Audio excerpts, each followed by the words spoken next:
jovem estudante de serviço social sabe me dizer qual era a realidade dos operários no Brasil? Isso dos primeiros operários, né? No Brasil. Então, pessoal, nós vamos conversar um pouquinho agora sobre essa questão, né?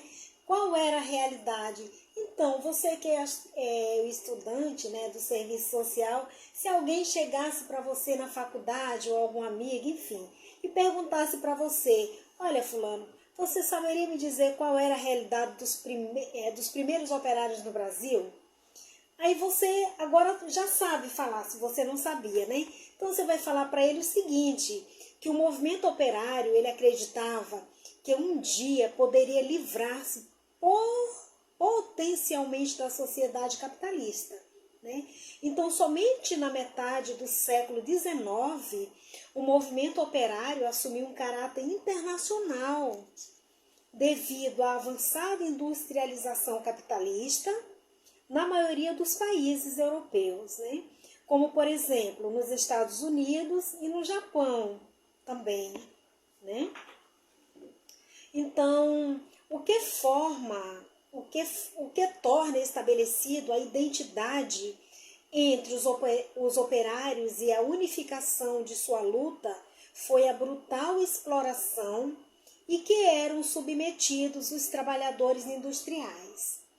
Tá?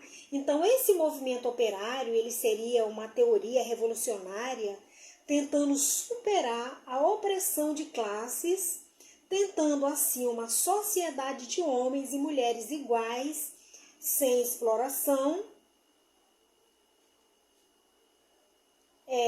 e exploradores. Então, sob a condição capitalista industrial, os trabalhadores viviam nas mais degradantes condições de jornada de trabalho excessivas, em locais úmidos e mal iluminados e sem ventilação. Tá? Então, a exploração do trabalho de mulheres e crianças, muitas vezes idênticas às dos homens, com salários ainda menores, e os acidentes como mutilações e outros eram frequentes e viviam extremamente cansados e mal alimentados. Então, pessoal, os primeiros operários do Brasil, eles viviam assim, né? Inclusive, as crianças eram obrigadas a trabalhar e a trabalhar debaixo de chicotes, se você ainda não leu nenhum escrito sobre isso, sobre este assunto, né? Então, as crianças, elas eram mutiladas, quantas delas não tinham os bracinhos mutilados, perninhas, né? E várias partes do corpo, porque eram muito pequenas, muito crianças, e eram obrigadas a trabalhar de uma forma escrava, né? Assim como as pessoas, os adultos, quantos mutilados não existiam, né? Então a desigualdade era muito grande, gente. Era muito grande mesmo. Então, na primeira década do século XX, o Brasil tinha um contingente operário com mais de 100 mil trabalhadores, sendo a grande maioria nos estados do Rio de Janeiro e São Paulo.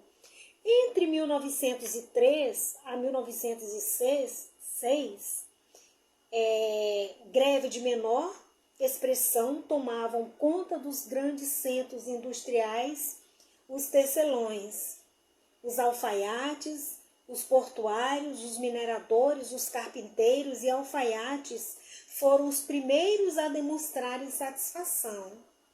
Tá? Então, houve grande greve em 1907 em São Paulo, tá? No início da Revolução Industrial, assim como na República Velha, que não eram diferentes, né? O tipo de moradia dos trabalhadores, por exemplo, nessa época, pessoal, o tipo de moradia dos trabalhadores em 1903 eram cortiços, né? Então, após manifestações pelos direitos dos trabalhadores em 1922, foi fundado o PCB, que é o Partido Comunista Brasileiro. Então, este sendo inspirado pelo partido bolchevique russo. Então, os sindicatos organizaram-se melhor, gerando assim vários associados. Então, guys, aqui a gente tem um pouquinho de como foi a vida dos operários, os primeiros operários no Brasil, né? Porque logo aqui na década no século XIX, o movimento operário foi lá que ele foi assumir um movimento a caráter internacional, né? Então daí já começou a mudar um pouquinho essa questão, porque era muito ruim a situação deles, né? Então, como por exemplo,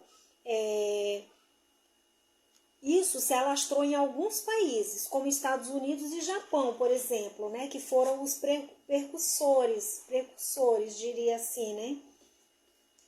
Então, pessoal, olha só, escute esse vídeo uma vez, duas, 10, tá? E tente entender, e aquilo que sempre que eu postar algo, que eu der datas, que eu der nomes de autores, que eu der nome de livros, se você não tiver acesso na sua casa, busque na internet, ok? Para que você possa conhecer melhor e tenha um melhor entendimento sobre o que está sendo passado, ok?